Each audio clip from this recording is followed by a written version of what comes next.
volte che arriva, appena il vento li fa, siamo anche con Matteo, c'è da stare a Firenze, cosa vuoi finire in Africa? Ma mettiamo quel bambino noi, è andato a scuola nell'Africa, lui ne sa di vacanze, lui non ha nessun legame con l'Africa. Metti che lui ha un permesso di soggiorno, la perde, la mandiamo in Africa. Ma uno che è nato qui, che tutta la ma vi domandate, ma andiamo a uccidere una persona? In Africa lui non sa nulla, non c'è nato, non c'è cresciuto, parla malissimo la lingua. E guardate che noi facciamo campagna elettorale sulla pelle di esseri umani in carne e ossa. Quando si parla di immigrazione sembrano dei faghetti, dei pacchetti in cui ma non li vogliamo, non li vogliamo, portiamo. E il Veneto se lo dovrebbe ricordare. Il Veneto è stata terra di immigrazione, basta andare, noi abbiamo perso la memoria storica. Non si tratta di 300 anni fa, basta andare a leggere la storia dei Veneti che sono andati in giro per il mondo. Qui si pativa la fame, oggi si sta bene, siamo diventati egoisti. Ah no, loro hanno ciascuno a casa sua. Se ciascuno gli italiani, ci sono 25 milioni di italiani in giro per il mondo, per cercare un pezzo di pane da portare alla famiglia. A quelle persone noi dobbiamo rispetto e onore. È chiaro che quando arriva una novità destabilizza l'ambiente. Nessuno dice che l'immigrazione è tutto oro e tutta felicità. Quando si muovono in un gruppo di persone ci sono onesti e disonesti.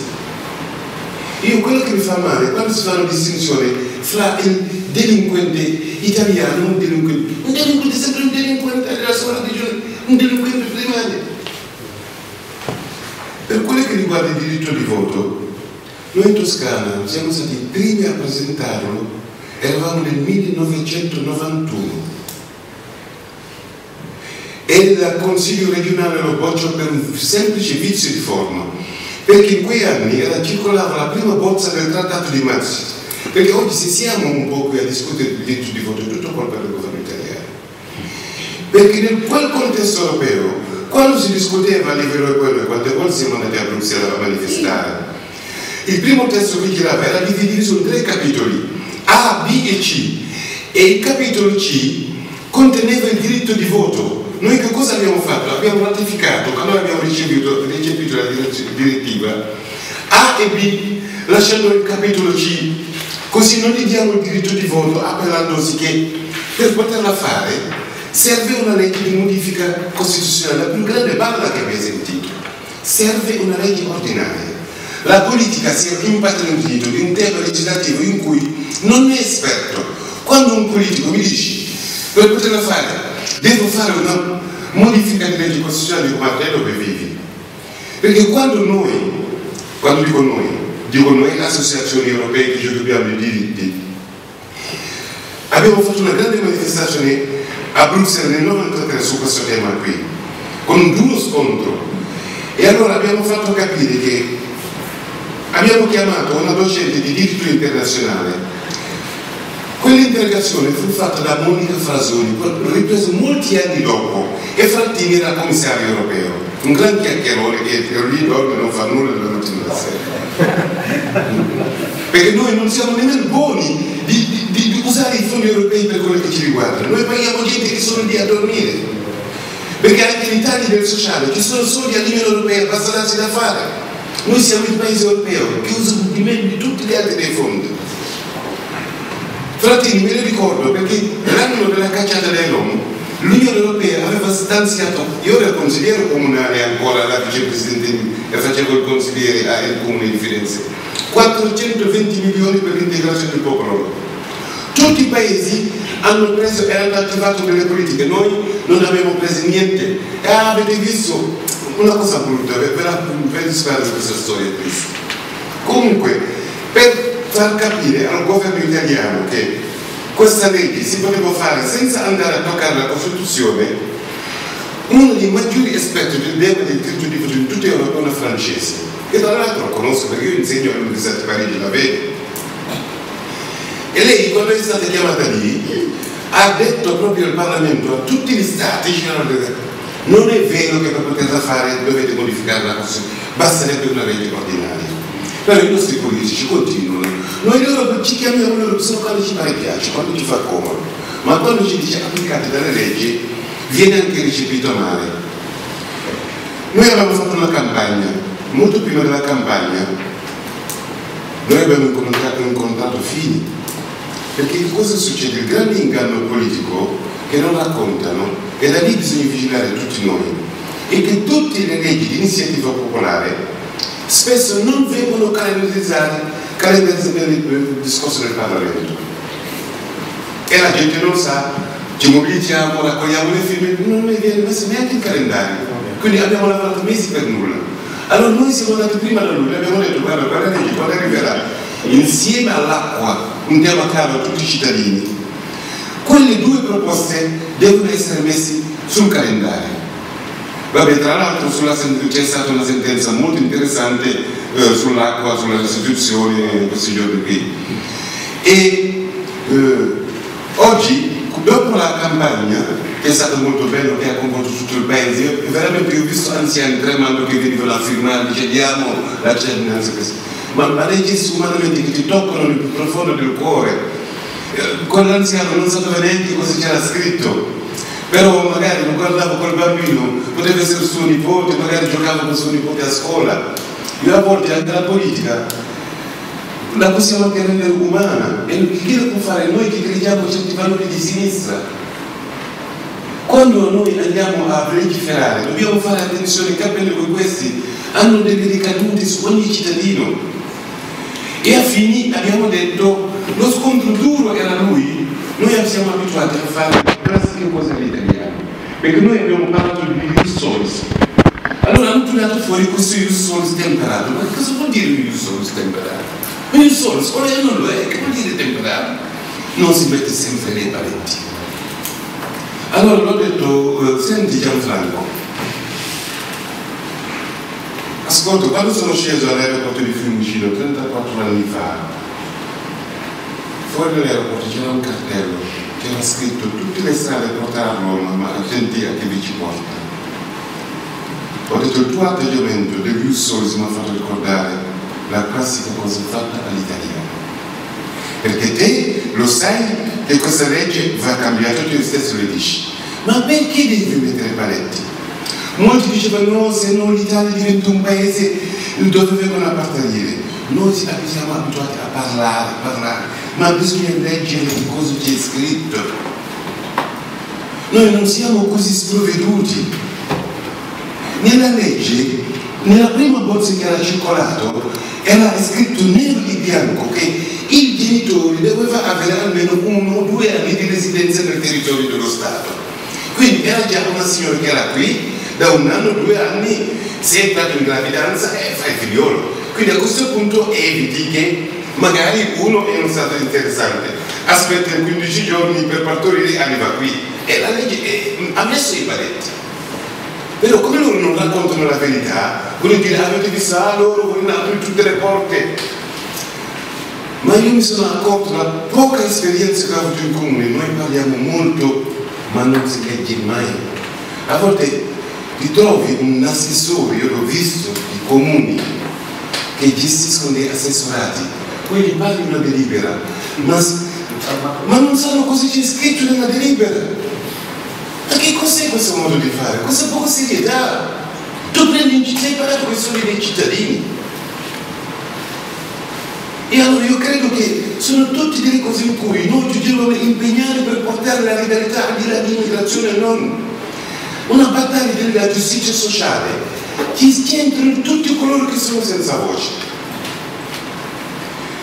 E io quando ho avuto un confronto durante la campagna elettorale con Bersani all'Eliseo di Roma, uno dei punti in cui abbiamo parlato su questo, ormai loro non torno più indietro sulla cittadinanza, però io vengo dalla scuola di mio padre, tutti dicono di sì, ma io voglio leggere che c'è scritto, voglio leggere che c'è scritto, perché un conto dire sì, si fa, poi guardate che ci siamo ritrovati nella stessa situazione con il governo Arcobaleno. Con Prodi ci siamo ritrovati, siamo stati fino alle 3 di notte a Bologna a lavorare sulla bozza. È uscita dalla commissione. Quando ho visto il testo noi era un altro testo. La stessa cosa è stato Maroni che chiacchiera, io l'ho rinfacciato una volta una trasmissione, ti dico ma Batti, quando Maroni era ministro del lavoro in qualche cosa, mi ricordo che c'era una proposta di legge. Come i leghisti hanno l'abitudine di parlare, non leggono mai, io lo dico sempre in tutte le trasmissioni, lo sanno. Poi dice no, sono stato ingannato perché non hai letto, non sai leggere, poi vuoi fare il test di italiano agli stranieri, impara a parlare italiano prima te. Ma siamo di fuori. L'altro giorno un signore marocchino che ha vissuto qui 21 anni. No, questo discorso del test no, ora facciamo a tutti gli amministratori. Io sfoglio in grammatica italiana. Allora il sindaco che non saprà parlare italiano, fuori! Si butta fuori. No, questa è una provocazione che lancio io. Test di grammatica a tutti i sindaci leghisti. E basta.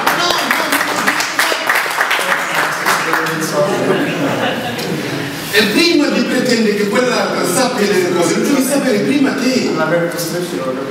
Quando vedo un amministratore leghista scrivere lo con L' io sono stato da iniziato con l'estero, l'ultimo essere comunitario non fanno più loro simili.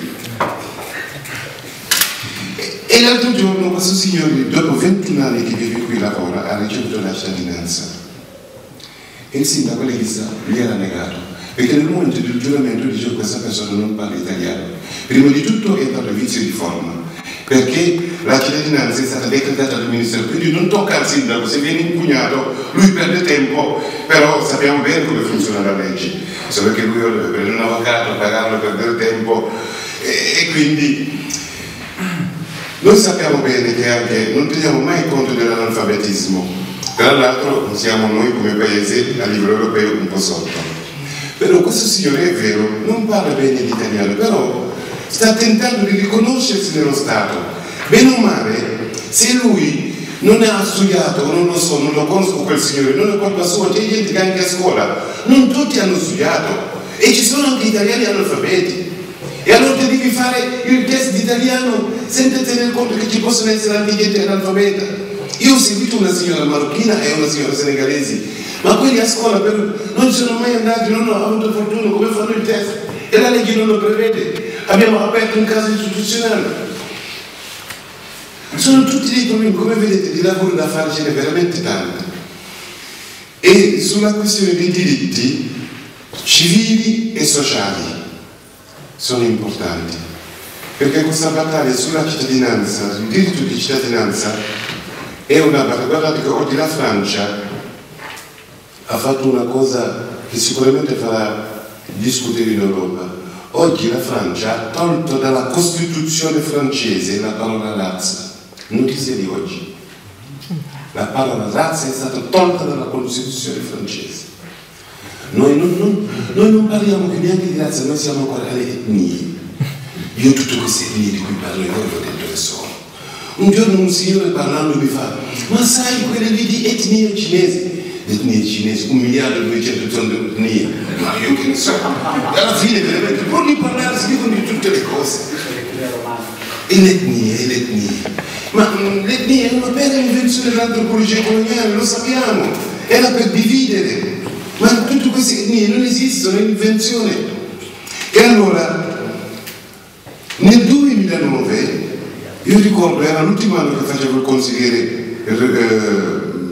comunale a Firenze. Sul panorama del 2009, se lo andate a cercare sul web, gli amministratori leghisti del Veneto hanno fatto 900 provvedimenti contro gli immigrati. Lo potete scaricare ci sono 900 anti-kebab, anti-fonsantere, anti-panchine, anti-quella, mancava solo anti-respirare. Ma come puoi avere i lavoratori? Sono sul tuo territorio. E poi il razzismo qui è sulla povertà, non sui soldi. Io mi ricordo quando mi parcheggiavo la mia macchina e io avevo una bella macchina, mi presentavo, staccavo gli altri 10 milioni, quella gente mi teneva così, se ero un disgraziato e mi chiudevano la porta, quindi il razzismo si chiacchiera, ma non guarda mica i quattrini, come si dice in Toscana. E quindi, però è l'ideologia razzista che è brutta, perché mette in competizione persone che abitano nello stesso territorio. Già viviamo in un momento di crisi difficile in cui ognuno di noi ha le sue difficoltà e io mi devo mettere a guardarmi di chi mi sta accanto, perché io credo che dobbiamo un po' ritornare alla normalità, capire che viviamo anche uno stato di diritto.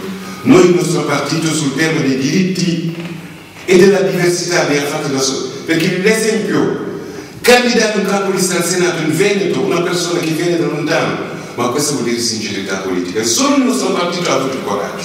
Tutti chiacchierano. Non è che mi hanno detto vai lì a fare chissà che cosa. Io sono venuto anche una terra dove ho trovato gente che ha lavorato, gente con tanto di cappello, dove oggi parlare molti partiti evitano di parlare di immigrazione pur di perdere voti. Il nostro partito ne ha fatto il suo simbolo. Nel nostro partito sono uomini, donne, tutte le diversità, tutte le anime, credenti, non credenti. Qualcuno mi dice, ma te sei musulmano, cosa ne pensi dei diritti dei gay? Ho detto i diritti dei gay, ho cominciato a battermi in Africa, cosa vuol dire? Riguardo i diritti umani, cosa c'entra la religione? A volte noi mescoliamo le cose. Io anche se sono musulmano, sui diritti umani non ci torno indietro, non c'è religione che tenga.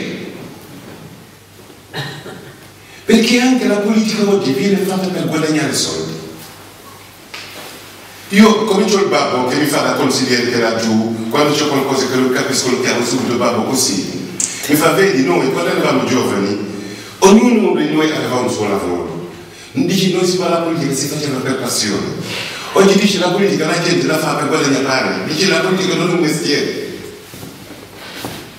E allora nel nome di guadagnare qualcuno, tu sei pronto a sacrificare i diritti di milioni di persone. Noi questi ultimi 5 anni siamo stati richiamati da tutte le istituzioni, dall'ONU, l'Unione Europea, sui diritti umani. Ecco perché questa battaglia è molto importante e su questa battaglia noi credo che noi come Sinistra Ecolo e Libertà abbiamo un programma chiaro e questa battaglia qui di diritti di cittadinanza, di welfare, ricordate i temi da affrontare sono tanti, se avessimo tempo bisognerebbe anche andare a spiegare che cosa succede nella sanità. Ormai l'assistenza sui anziani non ce la siamo scordati.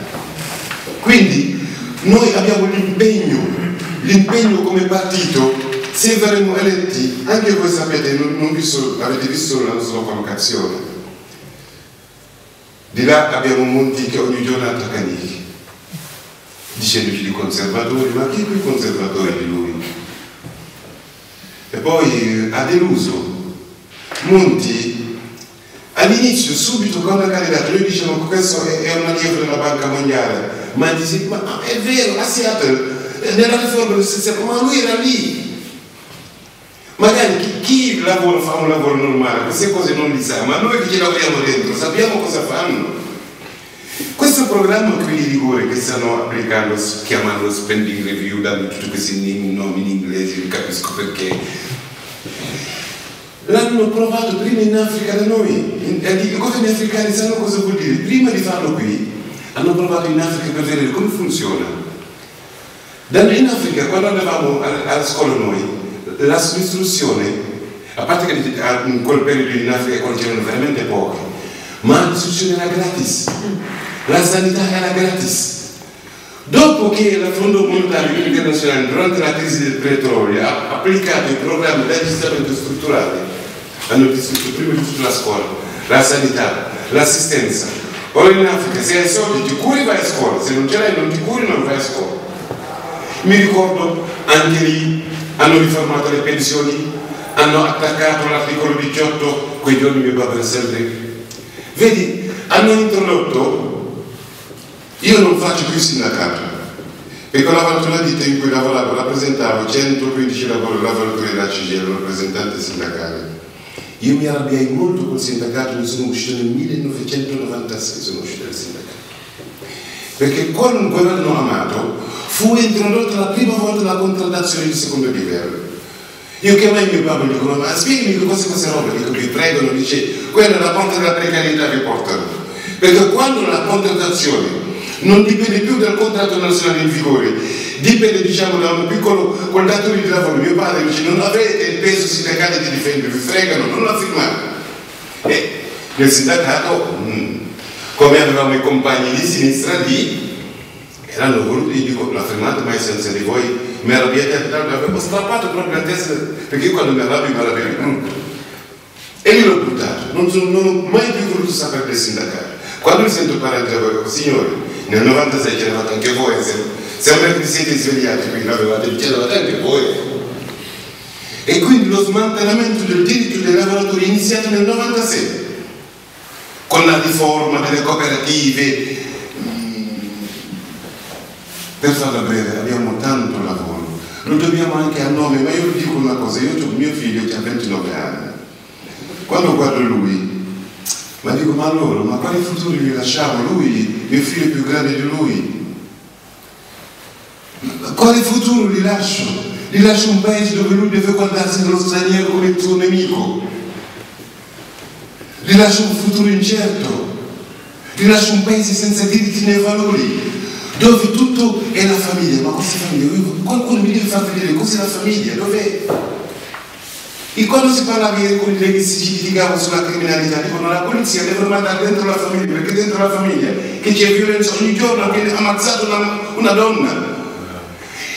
Gli dati statistici ci sono, ma non lo dico. Gli omicidi per praticare dentro i muri sono tripli di quelli che sono commessi fuori. E facciamo finta perché nel nome della famiglia si dipinge, siamo un paese cattolico. Ma non hanno cosa famiglia, fatemela vedere dov'è. Io la vorrei vedere. Allora dobbiamo uscire da questi meccanismi che impara prima di tutto a dirsi la verità. E questo lo può fare un partito di sinistra. Io credo che questo è un momento difficile. Non sapremo come andranno dopo le elezioni, perché questo contesto politico attuale, io quando vedo il Berlusconi rimontare, ma dico, questi italiani dove hanno la testa? Ma questa gente dove c'è il cervello? Ma quel venditore di fumo viene ancora qui? Di nuovo quel clown sembra Batman che secondo me morirà un dibattito. L'altro giorno fa la sparata grossa su questo e poi la parata ma guarda che buono bischio. E questo deve rappresentare meglio il contesto internazionale. No, noi non ci sto.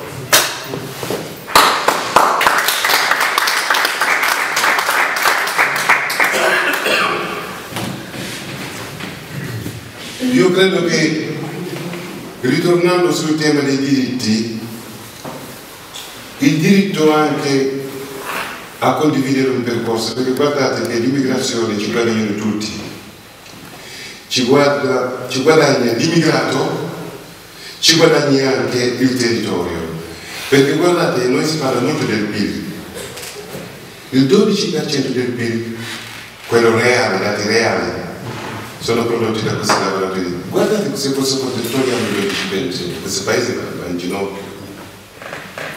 Più il lavoro nero di cui noi sappiamo bene, ce lo insegnano all'università quando studi economia. L'economia per farlo girare bisogna di tanto lavoro nero. Quando fanno questi piccoli controlli, fanno vedere tutti questi finanzieri, a me mi fanno ridere. Ma l'evasione sa dov'è? Ma basta questa cosa qui.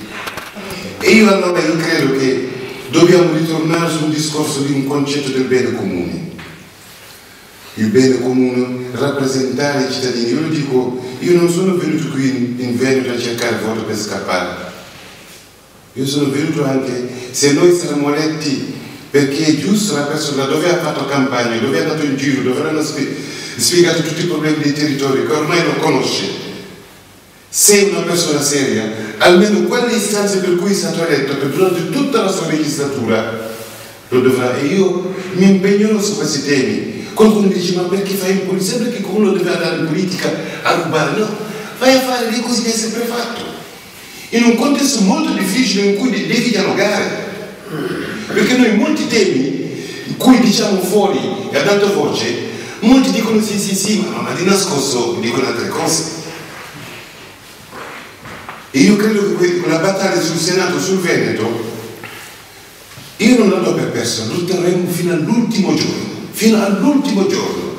Io gli dicevo, guarda, non dovete avere paura di questa regione, andiamo anche nei contadini, porta a porta a parlare con la gente, perché noi dobbiamo affermare, ma se danno subito per lui, hai perso, ma non ho visto tutti questi leader in giro a fare campagna elettorale, torniamo a fare la vecchia maniera. Perché anche il nostro progetto lo dobbiamo spiegare alla gente, perché la gente dice, ma tu hai il voto, ma che cosa fai?